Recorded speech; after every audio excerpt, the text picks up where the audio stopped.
Hey, everybody, how's it going? With me tonight, I have Mia. She's feeling a little better, so she might chime in here and there, but her throat's still a bit sore. Um, Whenever Discord decides to let her back in, we have Filia Noctis, and our guest tonight is the Cryptic Wanderer. Hello.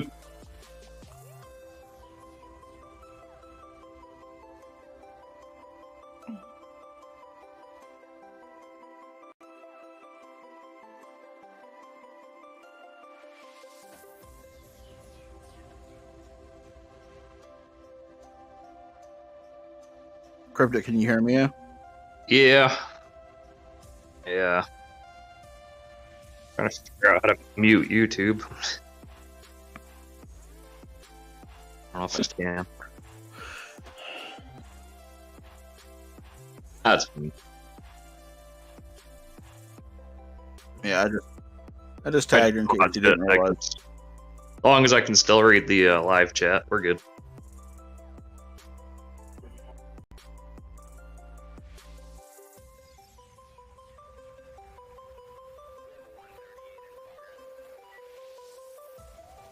I appreciate that.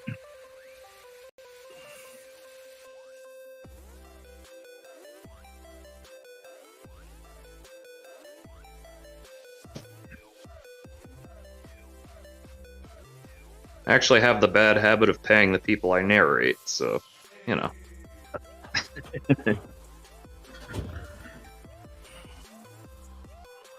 Yeah. That's where I get my exposure from, so I feel it's worth it.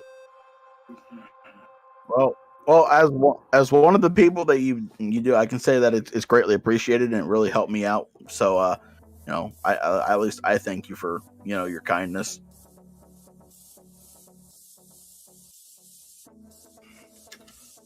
Not a problem.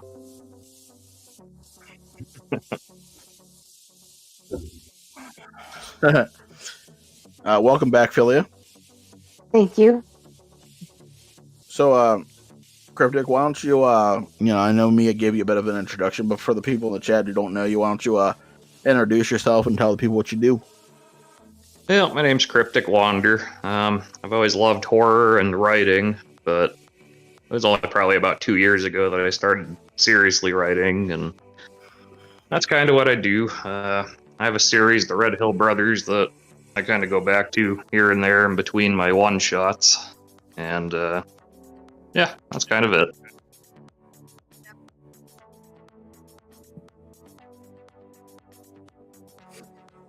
Yeah, I hear it compared to Supernatural meets Tucker and Dale versus Evil. Nice. That could be. The way I like to describe it is two idiots that think they know things. Oh dear. and get lucky sometimes and survive. Yeah. Interesting thing about it is it's the town and the house and all that's actually based on my very real grandma's up in Maine. And, a lot of the stuff is based off real life. So, I mean, obviously there's not ghouls running around, but. So this takes place in Maine, huh? Yep, like Avon, Maine. In Castle Rock, Maine, possibly? A little bit more north and inland. Oh, okay. Well, still, that's pretty cool, man. I'm excited. I'm actually excited to start reading it and getting working on it, dude.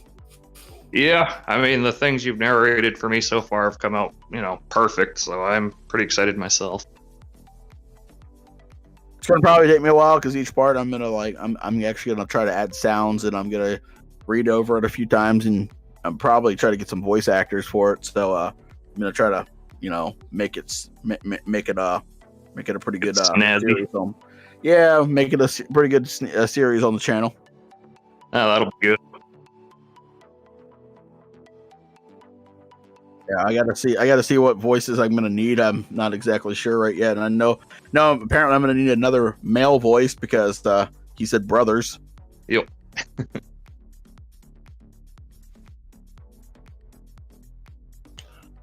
Creepy turnip.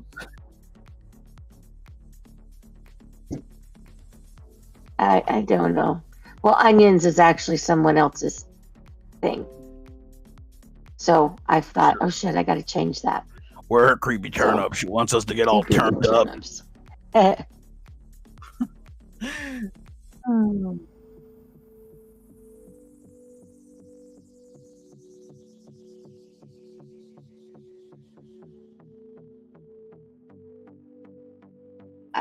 I think I just tweeted it out a minute ago. I don't know. Still don't know if it went. I have an internet. I posted it around.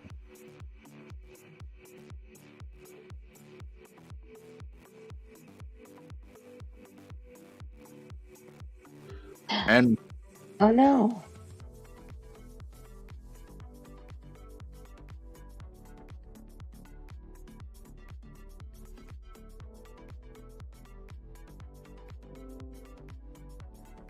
Jesus.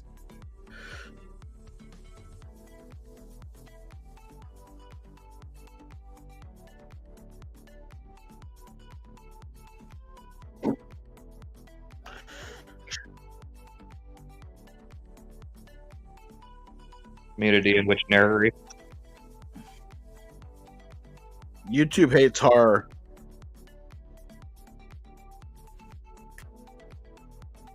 Well, I throw true crime and anything that has to that can be considered like scary. I consider that horror. So YouTube just really does not like anything that's horror adjacent or horror on YouTube. Which is strange because you look at Mr. Ballin and he has millions of followers.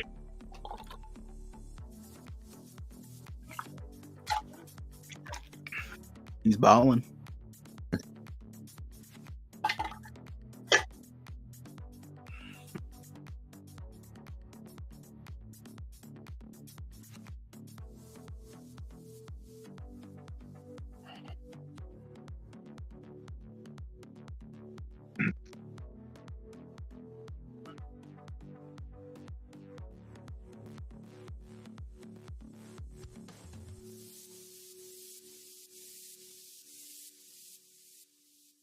That is unfortunate.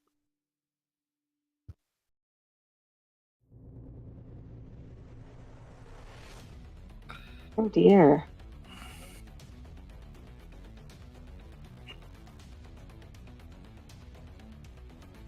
Demented. Demented.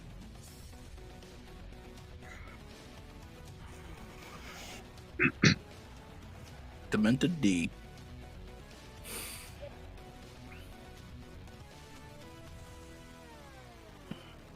Yeah, just the other day. Like 3 days ago.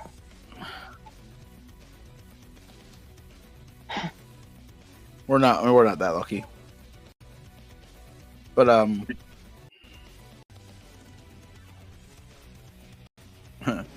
we just had Furberries come in. What's going on, brother? It's good seeing you. Oh. Hey, when to go? You stay awake for this, you son bitch.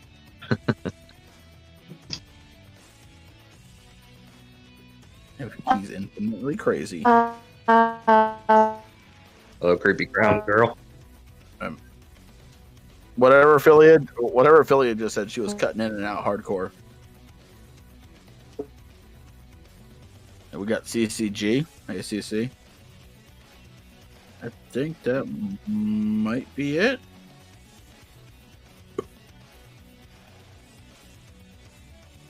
I don't know. My wife did not hear from her today, which is sort of strange. I think my wife's listening, but she doesn't really talk. Hello, wife.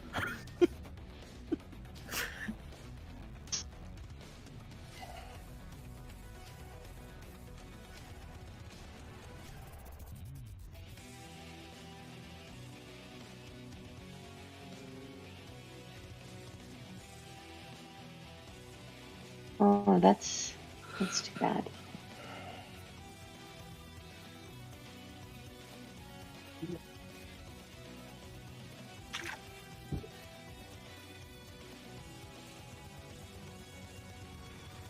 Oh. So she's completely alone. Yeah. Oh, that's a very tough one. So, Cryptic, what you said you started writing seriously 2 years ago? What got you started into that? Oh, it's hard to remember now. I mean, I think it was because I came across one YouTuber that was doing creepypastas, and who was that? It was probably Mr. Creepypasta himself, Probably. because I wrote a really terrible story, which was my first story, and he accepted it, and it was god awful. I wanted to do better, so I just kept writing stories. Man, I remember my first story I wrote. Literally, it was like there was like 6 drafts of the story, and it took me 2 years to write because I kept completely deleting the story because I was like, "This is trash." Yep. So I trust me. I know what it feels like whenever you get your first story, and you're like, "I don't like this." Yeah. Hearing it's like hearing your own voice. It's just cringe. Right. So I'm good. Yeah, I'm gonna let. Hello. I'm gonna let Filia have the mic for a second so she can get it out of her system. Oh, yeah. It's hello. Can you guys actually hear me? Yep. Yes. Okay. Does that mean Chris is here? Yes. Because my YouTube has stopped. My internet is not working. Yep. Hi, Chris. My Chris. Everybody, her birthday's coming up next week. And I won't be here. Yeah. Next week.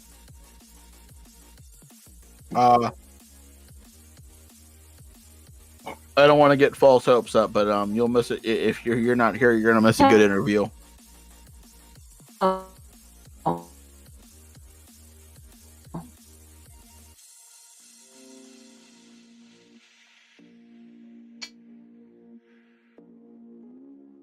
Yeah. So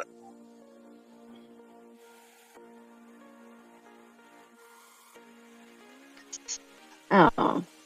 Well, sorry. I have done it with parts, but generally it's just one flat story, beginning and end, and that's it. Which people will ask for, more, and I generally don't. But yeah.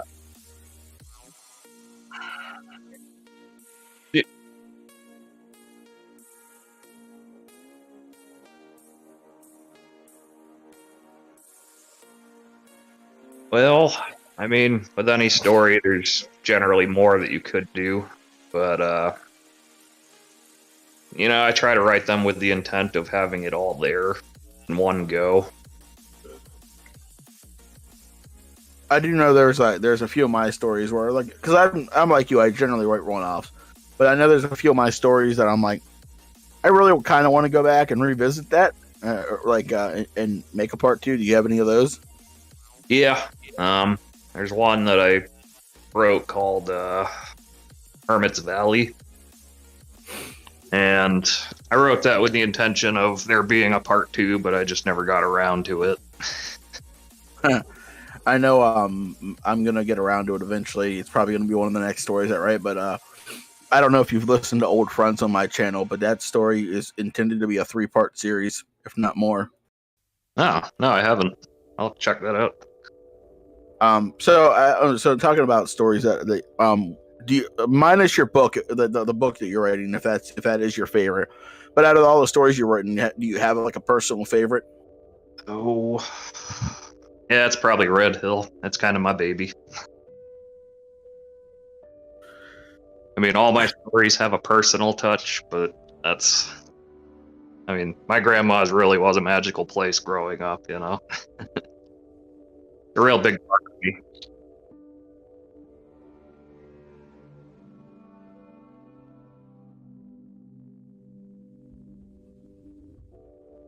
I don't remember saying it. I remember saying one off. I don't remember saying rub at the beginning of it. I didn't hear it, but I wasn't paying attention. I said I generally roll that's the same way where I do stories like in one-offs. But so minus that, do you have another one that like stands out to you? Probably the Curse of the Saco River.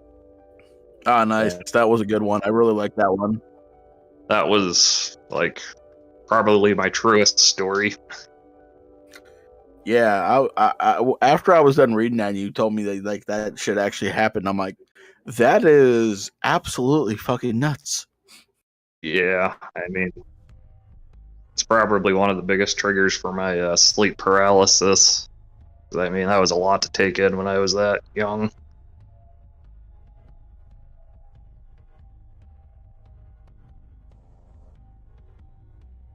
It's hard to say because I've had it so often throughout my life. I mean, the first one I really remember was at my grandma's, but then again, I had it a lot at my, house that I grew up in, and I mean, my childhood memories are kind of fuzzy. So I couldn't really tell you. Yeah. You know, you're one of the few people that said that, because a lot of I don't have a lot of childhood memories either. It's weird, but I cannot remember very much of my childhood at all. And it's all just kind of bits and pieces. Yep, and most people are. I clearly remember my childhood. I'm like, well, it must be nice to be you because I don't remember shit. I mean, I can remember things from when I was like 3 or 4, but not, consecutively. Like, I remember the room I had was basically a closet, but nothing meaningful. There's no like I was saying to my family today. I'm like, it's really weird that the two childhood memories that I can clearly remember is going to see Jurassic Park whenever I was like 6, and just watching the old, B-rate Godzilla movies on TV on repeat because I love them. And I'm like, that's all I can remember from my childhood.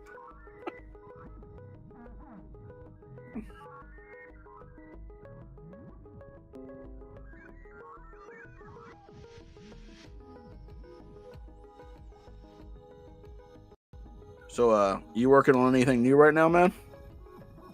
Not really. I just finished the last part of Red Hill Volume 1. There's like 10 parts to it. Yeah. Yeah. I'll probably... That's gonna be exciting. I was gonna say that's just gonna be exciting to get like narrated. Yeah. I mean, now the big project is to rewrite the entire thing into one story and then get it published into a book. So if there's anything lacking in it, I will probably touch upon it more in this. If I see anything that I like, if I have any notes or anything, would you be open to those? Like if I read something, I'm like, you could definitely, yeah, because I when I'm reading, I just go, oh, that seemed out of, sometimes I go, that seemed out of place, or oh, you could they could have expanded a little more on this. Right. I mean, I love hearing, it was perfect. I loved it, but at the same time, I want to make it perfect and have people love it. So far, honestly, man, like the 2 stories of yours I read, they were amazing. Well, I appreciate that. And you got a good writing style, because I honestly I mess up a lot when I'm narrating. I mess up less when I'm narrating like certain authors' works, and you're one of them. Yeah. Like you Ray, as long as Ray doesn't give me a tongue twister. That son of a bitch. No, I actually took classes in writing from David Farrow, who wrote the Neverglade series. I really like that series. Yeah, it was great. And, it was like a 10-week course, and he taught me a lot. And one of the big things was every character has their own line, so to speak. So when I write, I try to have their dialogue separate.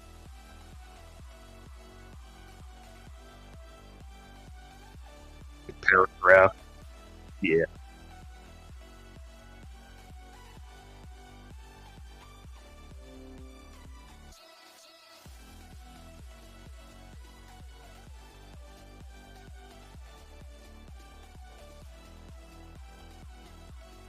Yeah, definitely.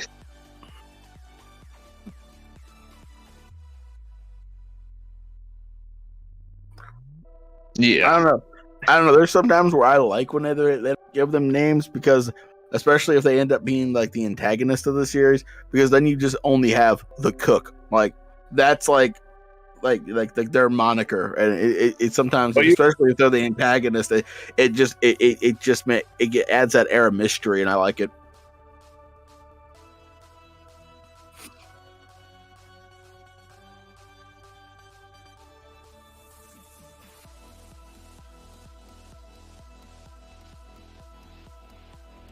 right. That's what I Yeah, was just gonna say too. They can have their own sort. It doesn't have to be their name necessarily, but if there's like three cooks, you have to know which one you're talking about. yeah.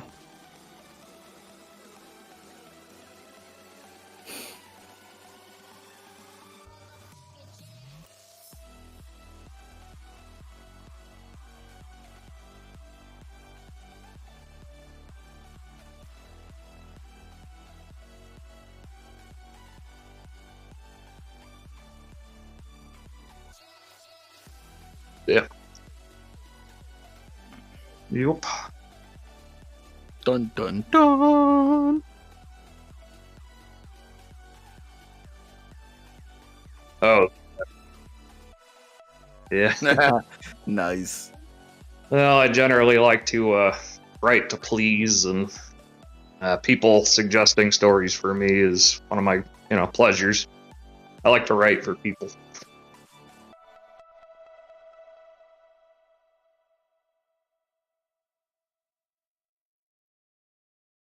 Uh, Not really, and actually, I try to stay away from uh, Tropes. tropes. Yes, thank you. Um, I find if you only write one thing, you never get to see how you are at other things. That So, and on yeah. top of that, oh, sorry, go ahead. Oh no, God, you weren't finished. I was gonna say on top of that, when you write the only one thing, you don't get to the chance to reinvent that wheel, so to speak. And that's what I try to do with every story, have it be different.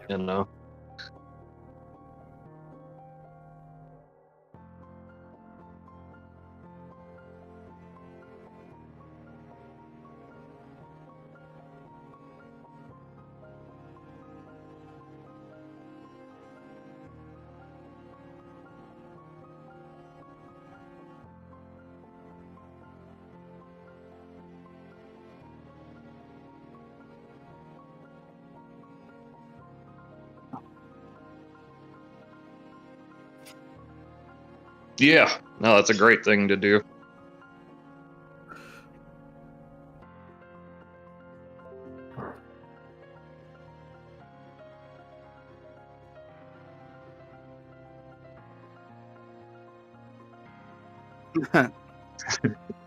Well, It, it can I be was tricky. I was gonna say some like whenever you said like try different things, and all that. That some like two of my best stories, which are old friends and passing the mantle, came about from just me playing around with just simple ideas like passing the mantle is can death die or is he truly immortal? And then passing the man, and then old friends. I just literally wanted to write a story where two people were playing chess most of the story. Oh, yeah, that's great. Always be thinking outside the box.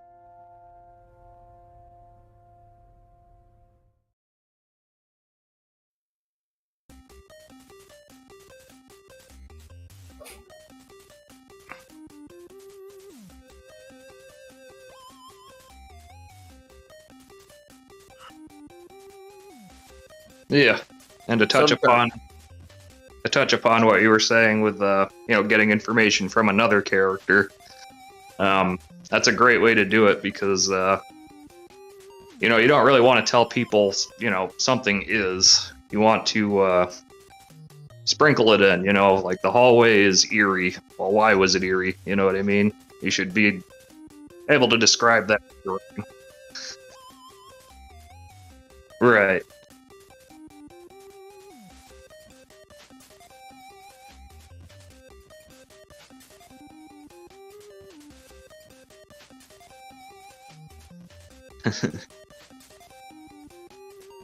I'm actually surprised I haven't cut out yet.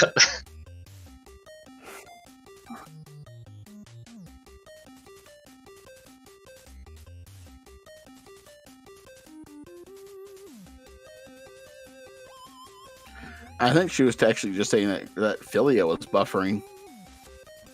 That's the way I read it, at least. She said Filia. It's interesting that you mentioned, the story about Can Death Die? Because I want to say Terry Pratchett was the writer. He made a story of the Immortals and the incarnations of immortality. That's what it was. Okay, yeah, that's who it was. Yeah. So the theme.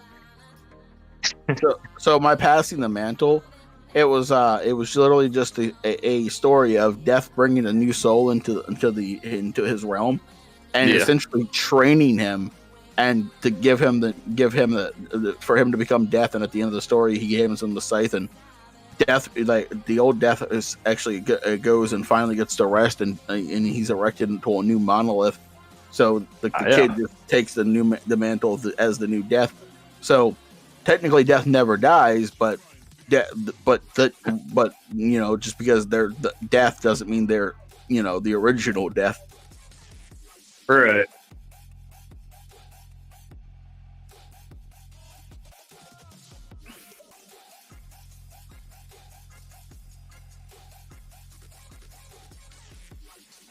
Yeah. Yeah. The guy's about ready to commit suicide, and Death appears to take his soul, and he freaks out and shoots Death, and Death dies.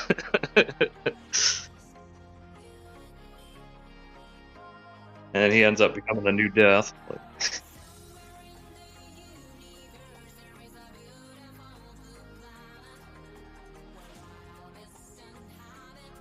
Yeah.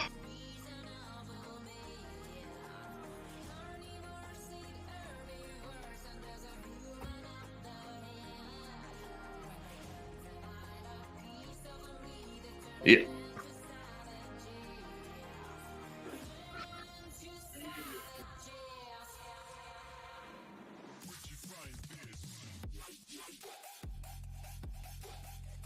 Right.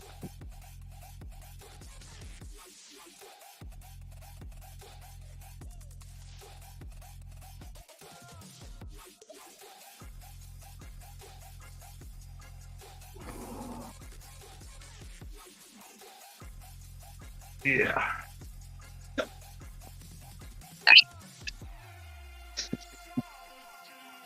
Those were all good stories. So I'll definitely be reading yours, PA. I'm pretty excited.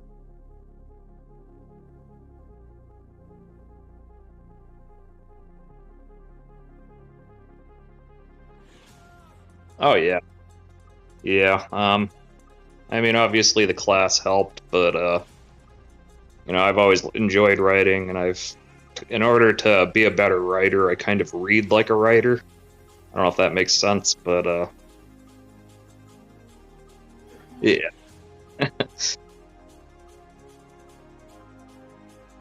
Right. Kind of get in their head and try and imagine what they were thinking when they were writing it, and it's helpful.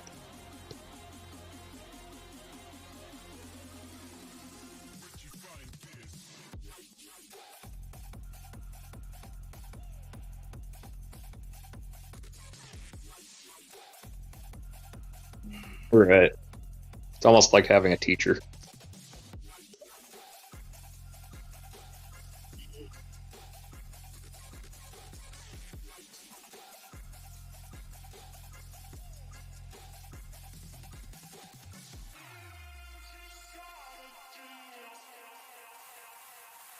Yeah.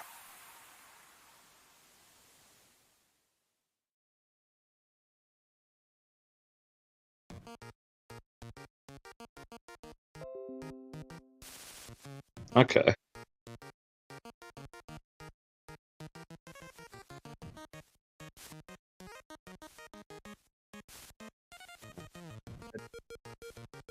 Imagine the possibilities.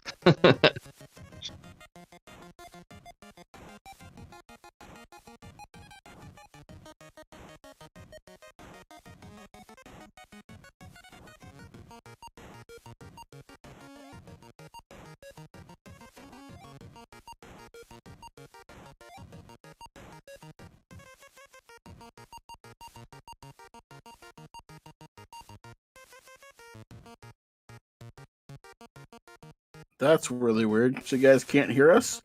That's pretty awkward. Am I talking to myself? I do that sometimes.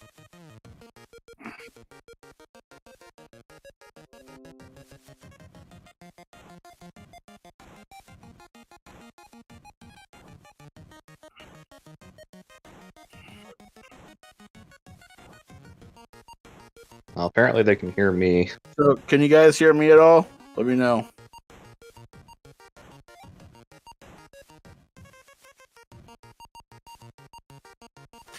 I'm gonna wait until okay, so she hears so they hear me. So that's Yeah, it was quiet for a while. I'm sitting here just letting you guys talk and not realizing that the rest of them can't hear anything. Oh god. So you said you always been a fan of horror. What was the thing that got you into horror mostly? Oh, definitely zombies. I remember watching Night of the Living Dead when I was really young, like the black and white one. And like the little girl with the trowel digging into the woman's stomach, the mother, I think it was. Oh my god, yes, her mother. That iconic image always stuck with me. Jeez. From what movie? Night of the Living Dead. The Oh, original. nice. Can y'all hear me Sorry. now? I can. I mean, we can hear you, Mia. Let's see if the chat can hear you. Can the chat hear me now? Hi, Stone. Hi, Fearsome. He said heard you that time.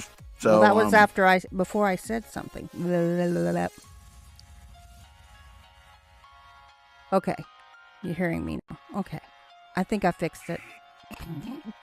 Yeah, I'm not sure what's going on, guys, but let us know. Let us know if it's fixed or not. When I say something, just imagine what the question was. Right? Just use your imagination. It's fine. Listen like a writer. Can you hear me now? We're a Verizon commercial now. Can you hear Can me you now? hear us now? All right. They're saying yeah, they can hear us now. Good. That's good. I don't know what's going on. So, how old were you when you first watched Night of the Living Dead? I honestly couldn't tell you. It's one of those just random memories I have, and I always confused it with the what the heck was it? The Norman Bates Psycho, like the black and white one. Yeah, the stream is drunk. Yeah, right. The stream is drunk. After Another that, though, issue my I would. Yeah. I can't. I think I was 10 or 12 when I first saw Psycho.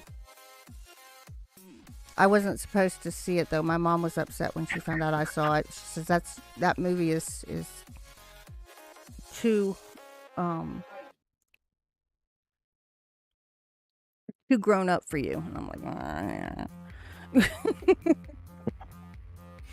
honestly, I don't even remember most of the movie. I just remember the hotel itself and how creepy it all looked. I remember all of it. But then again, I tend to do that with movies. Yeah, I mean, I've seen it since then. That's all I remember as a kid. I used to think there were zombies on you. Like I said, crossed over in my mind. They're coming to get you, Barbara. It's a good movie. My granddaughter knows that line. She's never seen the movie, but she knows that line. So when she sees a picture from the movie, because she's seen pictures from the movie, she'll do that. She goes, "Coming to get you, Barbara." That's cute. I am so proud of our community. Everybody is. I'm seeing Twitter tweets coming up, and everybody is getting behind Bad Vibes, saying, "Why haven't you fixed this, YouTube? What's taking so long in fixing this? This has happened for years. Why don't you fix this?" And honestly, it's because they're using an AI. That's what it comes down to. Because when they have a human go and listen to the streams or the the narrations, they remonetize. Yeah, that's precisely what's going on with that. It's horse crap. Yeah, I wouldn't know nothing about that. And again, it's something that happens in the YouTube communities as a whole, because it also happens in the watchdog community, but in a different way. Those who are being watched, quote unquote, like Sovsibs and Karens and so forth, they copyright strike the people doing the reviews on them. Fearsome, what's going on is YouTube has decided to demonetize bad vibes. Yeah. And they have to go in and say, this is fair use. Yes, I used his video or her video, but I put my own stuff in it, and I didn't use all of it, or I cut it up and so forth. And they all, once a human looks at it, it always gets cleared up. So again, it's that damn AI. And unfortunately, for writers, we have that issue coming at us. Because there's some things we can't write about. Yeah. And if you do, and someone narrates it, chances are your work's going to get, like, just crushed by the YouTube algorithm. Mm-hmm. Well, I have asked, and I don't know that you've had this problem, Cryptic, but I have asked writers that I've done, like Tim in particular, I've said, can I change this? Or could not you... really. I've had one story called Hell's Bells where,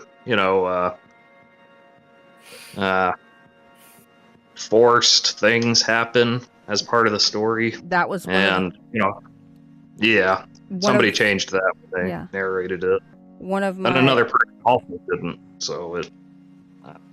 One of Tim's stories that I did for Valentine's Day had a forced event in it. And I don't think he actually used the R word, but it was semi-graphic, so you knew what it was. Yeah. And I said, I need you to fix this for me because I really don't want to do it myself. And he fixed it. I mean, it took him like an hour to fix it. It can be a pain in the butt to change something small, but yeah, you never know what's going to set YouTube off. Yeah. Fearsome, if you're leaving, be safe. Later, Fearsome. And it was great to see you again. And, I think that's another problem that we have with the things that are going on right now. Because if you want to write about it, you have to be somewhat cryptic about it. Yeah, I mean, I've never really given it much thought personally, but then again, I don't upload things to YouTube. Other people do. Yeah. And, eventually when I write enough one-shots, I do plan on releasing a, book of my one-shots. So hopefully that'll get it read anyway. Cool. I'm going to listen to this stream afterwards and see what's going on, if I can figure it out during the week. Me too, I'm curious. I am too.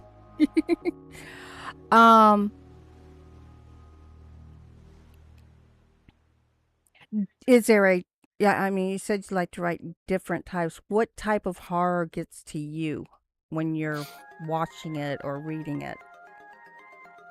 You mean scares me or that I enjoy? Both. Really isn't a whole lot that scares me. I will say that E.T. is kind of my Achilles heel. Really? Yeah, I saw that when I was really young, and I know it's a heartwarming film about a boy and his alien, but all I remember is just the screaming, the running, the shadows, when he dries up all white and stuff, and that was just kind of terrifying. And that gave me a lot of nightmares.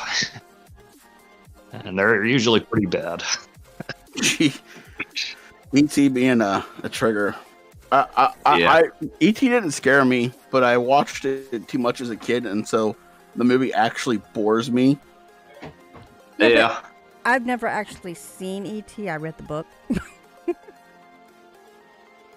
Actually, they had a sequel to that. Yeah, there was. Not a lot of people know that. But I can see E.T. being scary. Yeah. I mean, I can imagine it because it makes sense to me. And I mean, I'm not too bad consciously about it, but if I think too much on it, I'll end up having another nightmare, and like I said, they're pretty bad. So I guess that's one thing that would kind of scare me. There's not really a whole lot else. Things that I love is definitely The Evil Dead. I remember watching that with my cousins. Watching that with my cousins in the bedroom, like when we were like visiting them in Indiana whenever I was younger. Yeah. Same here. Every time I went to my aunt's house, that's the first thing I did was pop that in. Stop. Smart. Stop. S smart. You got that? I'm sorry, I could lady. recite that entire movie. E.T. had its evil points. I mean, I think the thing with E.T. and a lot of the Alien movies, not Alien the movie, but Alien-based movies, Yeah. is our human reaction to something we don't know or something we don't understand. And I think that exploring that can be very scary. Yeah. Well, like, that's kind of what they did in E.T. in the beginning. Like the first 1/3 of the entire movie, it doesn't show a clear shot of what he is. You know, you see his creepy little fingers eating the M&Ms or whatever. Mm-hmm. And you don't know what he is. You don't know what he looks like. Yeah. And we go through that and other things. I think a lot of horror has to do with that, honestly. Yeah, fear of the unknown. That's pretty much it. Because even when we're talking about our human horror, it's one of those things where there's something different between them. There's a movie on Amazon Prime called Them. And I know that, but I can't think of what it is. it's set in the 50s or 60s. It's about a black family that moves into a white neighborhood. Okay. And it's their, I don't want to say assimilation because that's not what's going on, but it's their experiences Okay. in that new dynamic and those around them, and the way that they were made to feel like they were the ones that were losing their minds, not, Okay, so kind of like gaslighting. yes, and it was creepy isn't a strong enough word. Yeah, I don't know that one. PA knows I don't get really, really, really, really creeped out by things. But Yeah, there was a movie on Netflix, and it's still there. I just checked, called 1BR, It's literally about this girl who moves to like Los Angeles, and she moves into this apartment complex, and the community, there's like a very strange sense of community, but it turns out, like, I think towards the end of the movie, it turns out they're a cult. Oh, I did see that one. That movie made me go, wow, that's freaky, because it could actually happen. Yeah, that was a pretty good one. Yeah, I think those type where you could really imagine them happening. You know, I tell you what really unsettled me was It Follows. Oh, gads. You ever see that? Yes, I did. What was it? It Follows. It Follows. Yeah, I have seen it. I don't know why, but that one really kind of got under my skin. Yeah. I think it's just because of the sense of doom that it gives. Mm-hmm. You know, realistically, the thing following you is death, and, you know, you're everybody. You know, it's gonna happen eventually, no matter how far you run, so... None of us get out of here alive. Right. That was actually a movie title, too, which was actually a good movie. Yeah, I saw that one, too. I like that movie. I don't know why I like that movie.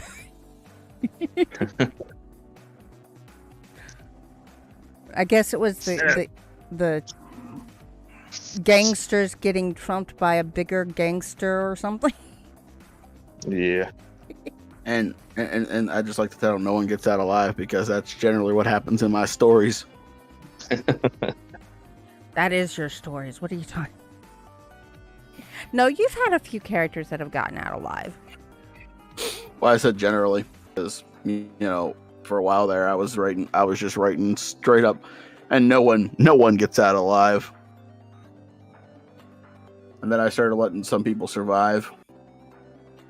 Well, in the story that I'm writing, that I was talking about earlier, that apparently nobody heard, yeah, I've got 2 characters that are going to get out of it alive, possibly 3, but Yeah. they're tied to mythology, Nice. and that's why they're going to get out alive, because they're not what they seem to be. Not what they even know themselves to be at this point. So, you know, when you bring in those extra characters, it's like, you ever heard of Sherilyn Kenyon? No. She mainly writes, quote unquote, romance stories. Oh, okay. I like those. But they're based around mythology. Specifically, the mythological gods spread all over all mythos. So she's got Native American, she's got Greek. It actually starts with the Greeks. She's got Roman. She's got Norse. She's got Wiccan. I mean, she's got Indian. So she's really pulled in all these mythos, as well as some more modern ones, like weir hunters are werewolves generally, but they're not just werewolves. She's got everything from weird dragons to weird alligators. Those are pretty cool. I play a lot of Dungeons and Dragons, so I have multiple were people in my things. Mm-hmm. It has a race of quote-unquote vampires who aren't really vampires, but they are close enough that they do resemble what we all think of as vampires. Okay. So she's brought these all into this world that she's created. And yes, she does take a little bit of liberty with the mythos. Right. I think we all have to take a little bit of liberty with existing lore if we're going to write about it. I would agree. But she does it in such a way that she stays mostly true to the original myths. Yeah, and I mean, that's kind of what writing is. You have an idea from something, and you can't write the same thing, obviously, but Right. it has to resemble it. I mean, I've been toying with writing a Hades and Persephone story, I'm sort of writing one of those right now myself. considering Nice. that I wrote a poem about them already. But there's so many different angles that myth has already in it. And a lot of people don't realize there are a lot of different angles. I learned that when I was working on the poem video. I love writing mythological horror. Yes, you it's do. it's my one of my favorite things to do because not a lot of people do it.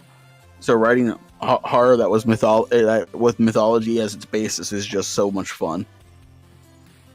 Yeah. I need to get back into that. I haven't written one of those in a while.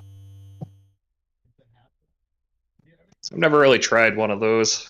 I think I oughta, just cause. Well, technically, you did without meaning to do it. Oh, you talking about the Wendigo one? Or No, I'm whatever? talking about the true event that happened because Thunderbirds are Native American mythology. So technically, you did without trying to. Yeah, I suppose.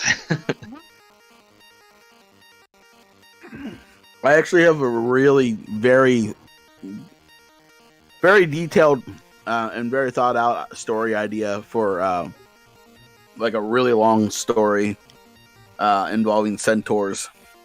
Ooh. Yeah, cool. If you want to hear it, I can tell you about it. Yeah. Maybe. So it's gonna kick off in Pholos Forest, which is one of the it's the forest that Hercules did one of his trials in, and also known to be home of the centaurs.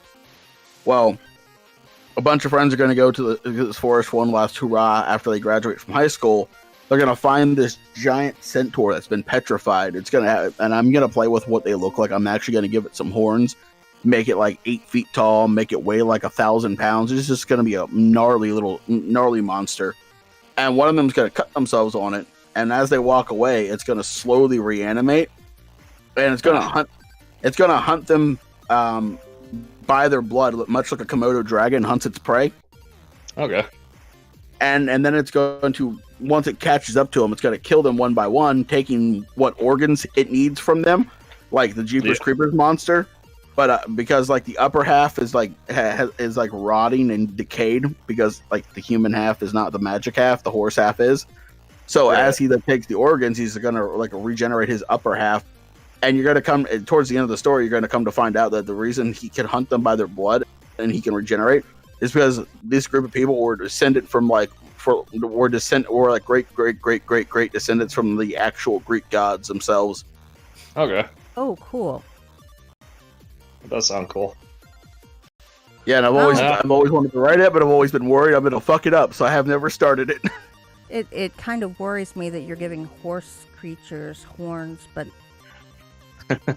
Hey, he's the king. He's got to look a little different than normal centaurs. you Don't gonna put satyrs in there too? Probably. Maybe his mother was a satyr, and that's why he has horns. You gotta make him look gnarly though. It's gotta be the king for a reason.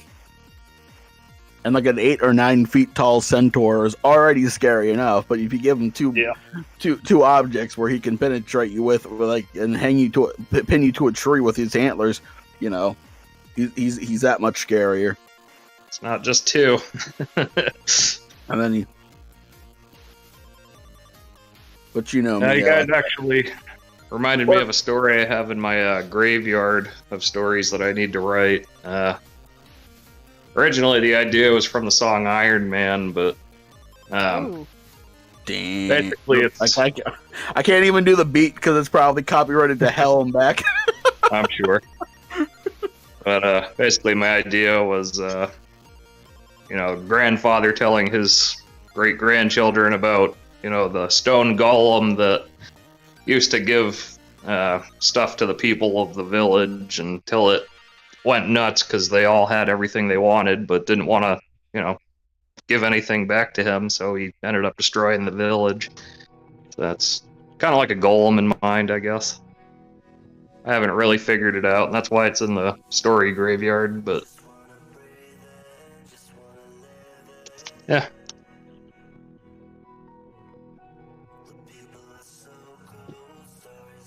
Hello. Yeah, I understand that far too well. I've got stories that are sitting in the story quote-unquote graveyard that one of them actually had something happen while I was writing, and I said, wait a minute, I need to wrap my head around that event before I can write anymore. It's definitely good to not rush them. No. But Okay. I was thinking because you know how you said about playing with the mythology and stuff. I'm thinking maybe that centaur was blessed by like the goddess of the hunt, so she gave him those antlers as an extra weapon to make him superior.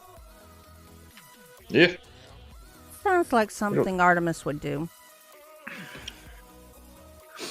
Yeah, that was actually where the antlers came from, because I know centaurs generally don't have antlers, so I figured it'd be like a blessing from the like Artemis to like make him just even more superior to like every other, and then to help him like stand out, like because you don't want to just look like a standard centaur if you're friggin' the king. This is true. Could just do it like the Legend of Zelda, where every 1,000 years the Gerudos have a son and he just instantly becomes the king. Nah, this is like a pack thing. This is like almost like a werewolf pack thing, like where like you got to fight for your spot as the alpha. I see. Yeah, and when going back to Sherilyn Kenyon, Artemis gives off the virgin goddess of the hunt thing that we all know from Greek mythology. Except she's in private, she's not really a virgin. She has a daughter, and she's quite a bitch. One of the other characters calls her the heifer god. Oh man! I actually have a really short story, and I gave it to Beautiful Nightmares, and I narrated it, but it's in like one of my short story compilations, because it's only a couple minutes. But there's like these animals that are going around killing the entire town, and like it's just like it's moving in a very. Have you guys seen the show Zoo on Netflix? Nope. No. Okay, so so Zoo is like all the animals become highly intelligent and just start systematically trying to wipe humanity off the face of the earth. It's a great show. But it's kind of like that, and that's where I got my idea from. But then I at the end of the story, like people are trying to escape, and Artemis just shows up and just like ganks the guy. And the whole time she was the cause of like why the animals were starting to like essentially like form an army and start wiping out humanity because she's just sick of people. That does sound cool. Yeah. Hate to run from you guys early, but It's all right. I'm on vacation and plans. All right. Well, is there anything you want to ask us? Not really. I mean, I plan on checking out all your guys' stuff. I'm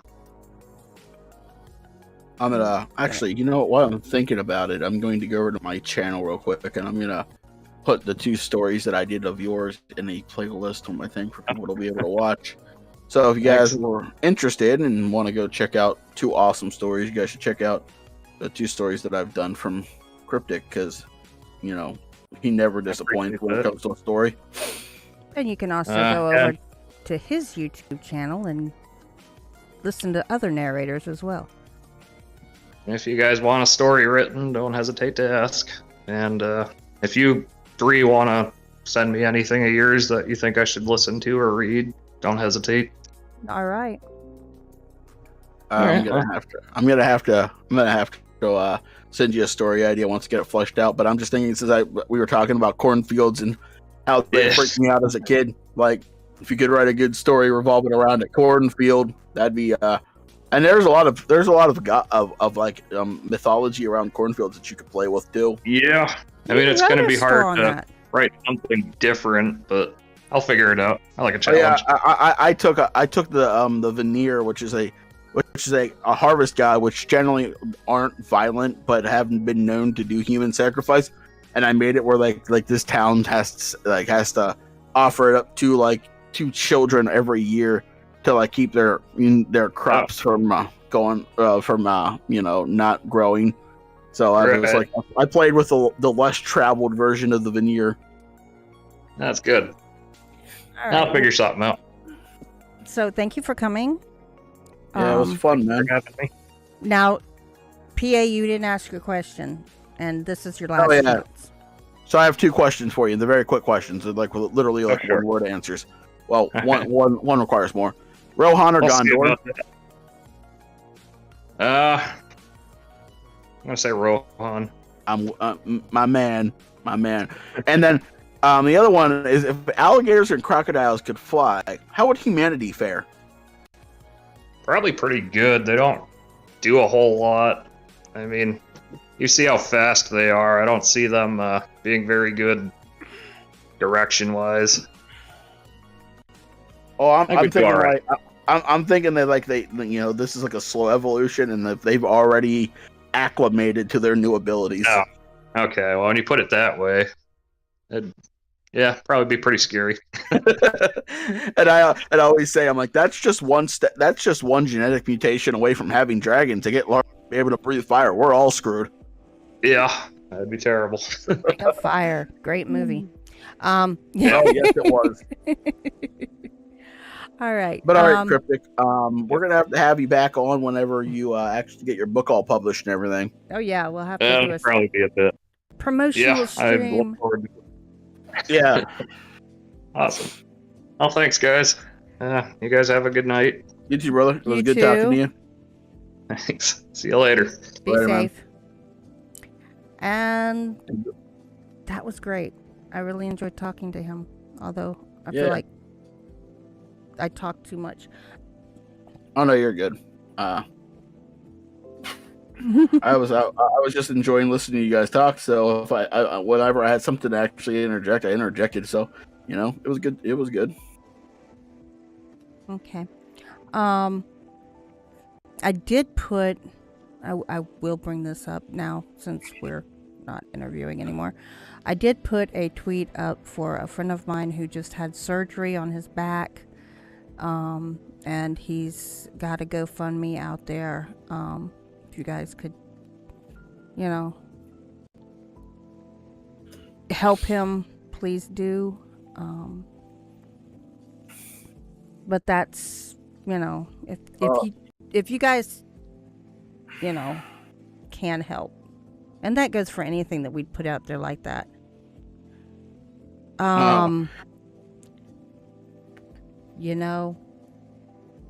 So Filia, I didn't see she was texting me, but she said Discord wouldn't let her reconnect, and then she just gave up. Okay. Which I don't blame her. So YouTube Discord has responded to bad vibes. Let me guess. Very generic message that they leave for everyone. Well, the reason that I even noticed it was, Mortis Media even tweeted this out for him. Cool. Raven Reeds made a comment back to it. Let me see. I gotta freaking see this. Raven says, "What's lacking context and value is this response. Holy crap, guys, do better. What they said was, your videos might be lacking context or added creative value for them to be distinctive. Here are some tips and best practices to have unique content. Note, you can always change. You can always apply changes. You can always apply changes are made. There's a word missing there. Hope this helps."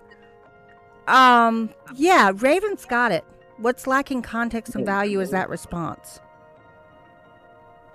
And Jesus Christ. his What did Bad Vibe say? The videos are all our narrations done by me. It's me talking. Horror narrations were demonetized a few years ago, and then Team YouTube ended up apologizing and reversing it. This needs to be reviewed ASAP because it is 100% wrong. Yeah, it is 100% wrong. And come on, YouTube. Not again. Holy shit. Not this again. That was best response from Raven. Not again. Holy shit. Not this again. Sorry. That response just made me laugh. And like what I said, you know, it's almost like they've got the horror community on a circular, you know, anybody that's monetized. I'm telling you, it's not even people who are monetized. I swear to God, they got like a checklist of people who are close to getting that monetization. Just a little bit more. Just you wait. Yes, I'm waiting for you to do this. Creepy Fox, YouTube, please look at this. It's a mistake in your systems keep messing up on. Every time it happens, you always end up overturning this error. Please take a few minutes to help our friend out here. Good, I changed words there. U-Maker, Phantom of Darkness. I'm just giving out names of people who have commented on here. Mr. Creeps, Formidable Escape, Tired Horizon, Stacy Sagogi. Hey, Stacy! Woo! Yeah, I love. I haven't seen her in a while. Yeah, I haven't either.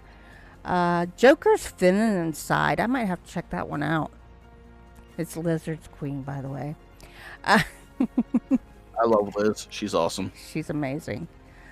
Wow, there's a lot of people who have responded to this and on Bad Vibes' side, and something needs to be done about this, and the fact that true crime content is being blocked. How would you like it if everyone pays for premium stops? This and true crime are the reason I pay for premium. Get your act together before you lose customers. Yeah, and then the amount of quote tweets he's got: Curious Raven, Oral, Goodnight Goosebumps, Raven Reads. Shame on you. Banana Box, shame on you. A lot of people I don't know. Myself, Gothic Rose, Midnight Lo-Fi Chills, Monsters in My Mind, Don't Turn Around, CC, Derek Weber. More people I don't know. Idiotic Synergy, another one from Gothic.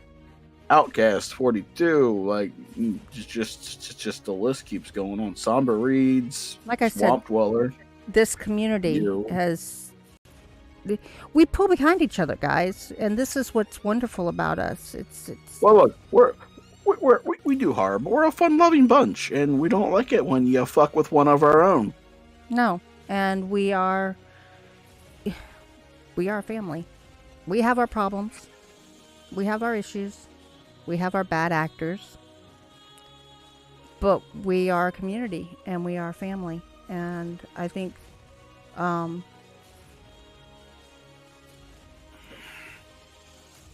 that's something that a lot of us thrive under. That's what this whole channel was created for. I just exist until you give me a reason to come out from out of my cave. But that's what this whole channel was made for. Let's be honest. Raven saw a need in the community for somewhere where narrators and other YouTube creators could test things out and maybe even host something that they couldn't do on their own channel. Also, since we're technically not interviewing anymore, I do shameless plugs. Shameless plugs? Yours? Anybody and Wednesday? No, anybody who's not subscribed to Zori Audio VA, get your asses over there and subscribe. Send me that link. Anyway. I just put it in the chat. I can't see the chat at the moment. I was looking at Twitter. I can send it to you though. I was looking at Twitter. There you are. I wonder if she can hear us. Filia, hi, we love you. There, just sent it to you in your DMs. Thank you. What about Sharknado? Yes, Sharknado was wrong. Apparently the first Sharknado was good, but then it went really downhill really quick.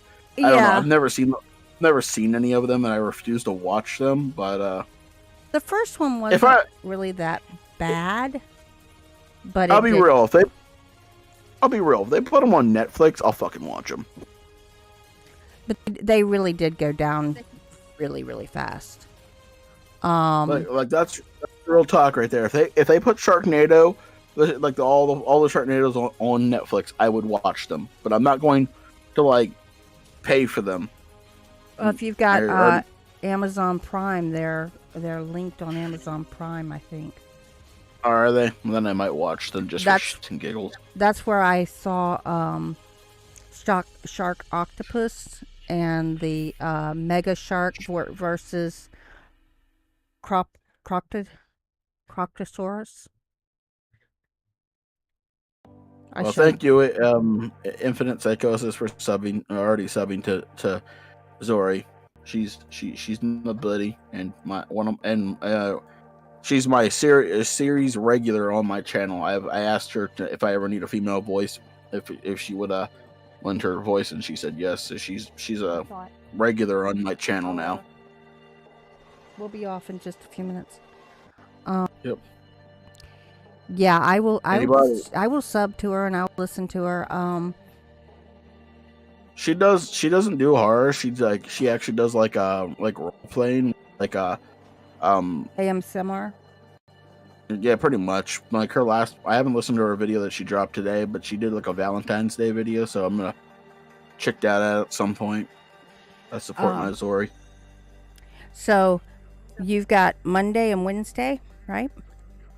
Yep, Monday, Wednesdays, and when I move in with my girlfriend, which is approaching, I can't say quickly, but mediumly paced approaching. I'm planning on adding one true video every Friday, so I'm going to do Monday, Wednesday, Friday. Okay. Taking a page out of the As the Raven playbook. Will you be closer to work? Yeah, actually, from her house, I'm technically 50% closer. Okay, well, that's 50% less chance of a deer jumping out and trying to take your car away. Actually, there might be an increased chance because I'm most of that's backwards. But I don't. There's one thing that I'm really looking forward to this, and that's the fact that I don't. There's this one on my commute that when I'm driving, there's like 3 different exits for people to get off of, and like when I go to work at 4:00 in the afternoon, that traffic is a nightmare.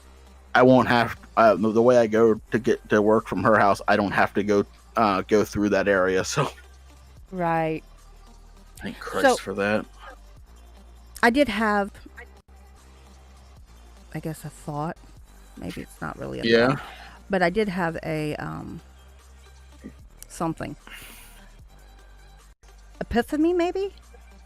As I was, as I've been listening to a lot of sob sieves and stuff because of Schrodinger's passing, I'd be interesting to do a story based on something like Schrodinger's cat. That would be interesting to write.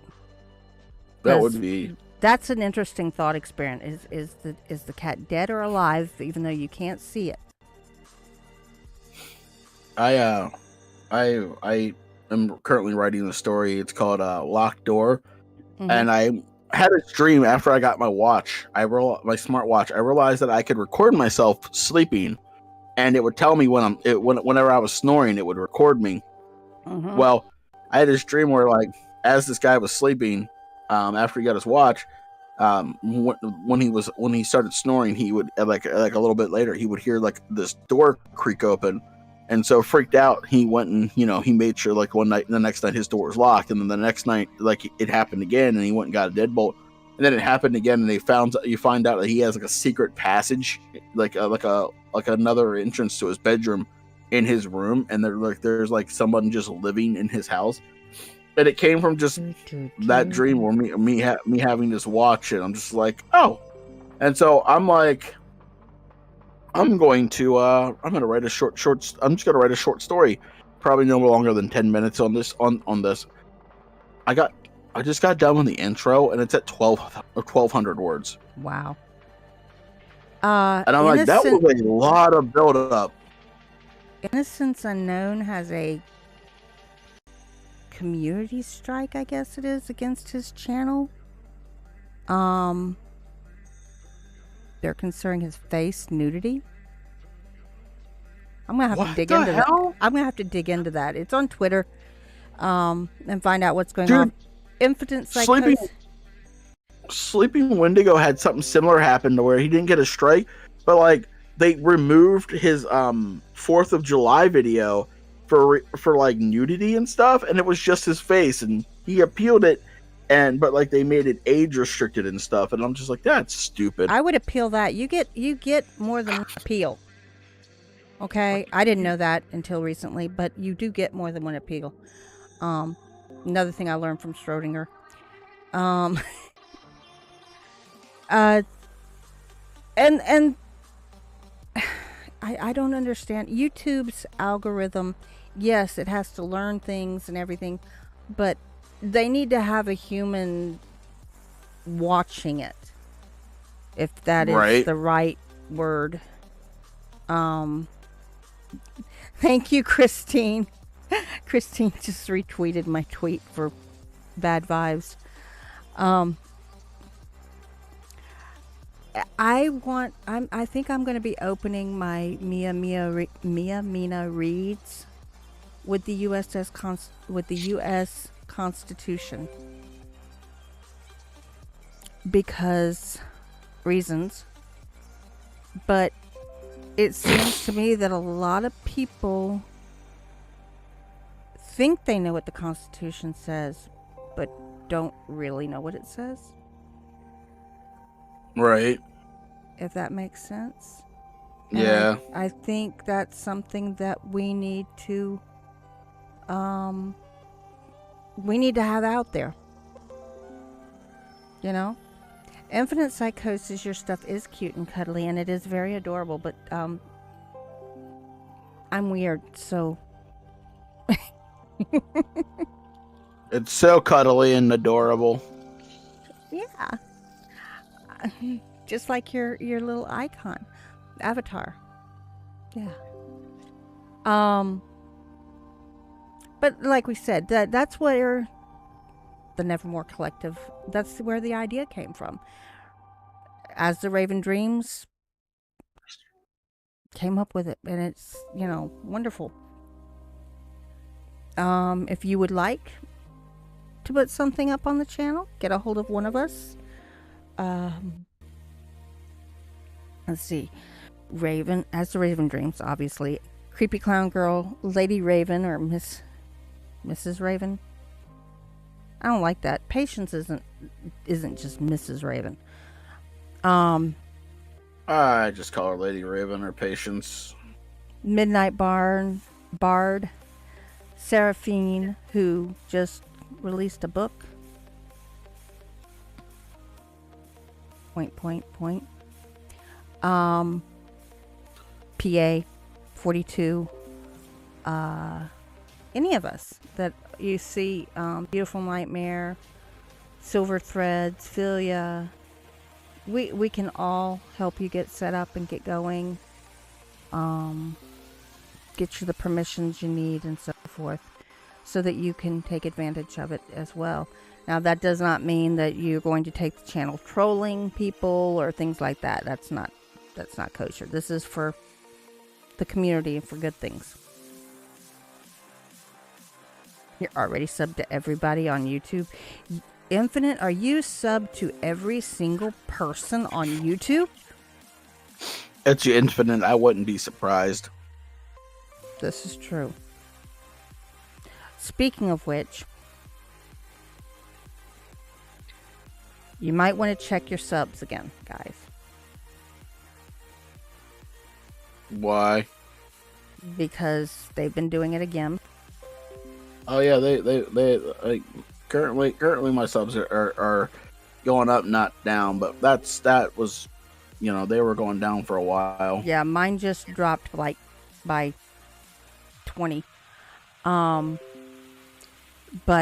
they are quote unquote removing dead channels or dead users from YouTube, and every time they do this, they get rid of people that are real and or have actually subbed for people on purpose. So check your subs, guys. Who you're subbed to more than... I'm not saying this right. Make sure you sub to this channel. And make sure you like and share the streams. Keep an eye on it. There's a show tomorrow night or tomorrow afternoon. I think it's Yu-Gi-Oh again. It's something nerd related. Got the Nevermore nerds taking over the stream. Thursday we have Grave Matters, and then we'll be back on Saturday, and he won't tell me who we're going to have because he doesn't want me to tell you guys. But he's going to have to tell me so that I can make the thumbnail. I'm going to have to let you know once they get back to me if they can do it or not. Okay. But What? I can tell you though, if they say yes, you more or less probably already have their links saved on file. Okay. All right. I may or may not have a... Patience just tweeted, "Come see me fight some monsters." I may or may not have a Valentine's Day story coming out. I don't know yet. It depends on how my voice holds out. And it also depends on if I get some actual answers to the questions that I asked on the video I put out last week. It was not only Bad Vibes hit, it was also times 6. Yeah. Oh, crap. I wonder who else. I'm just curious. Yeah. I mean, I know I was on my channel earlier today, so I know I'm pretty good, but yeah. I'm working on something to go in front of my videos, guys, and I'm kind of wanting your opinion on it. Yeah, my stuff is cute and cuddly too, isn't it, Infinite? Oh, all of our stuff is just adorable. Yeah. So, I think that's everything we had. Check Filia's channel if you haven't listened to Filia.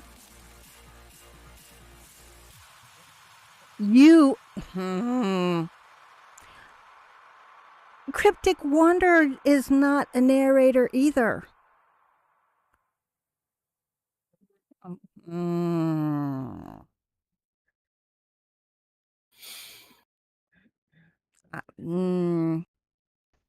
gonna sick PA on you. Alright. Well. So, just remember, everybody. Once you've joined the collective, you can leave. Nevermore. Nevermore!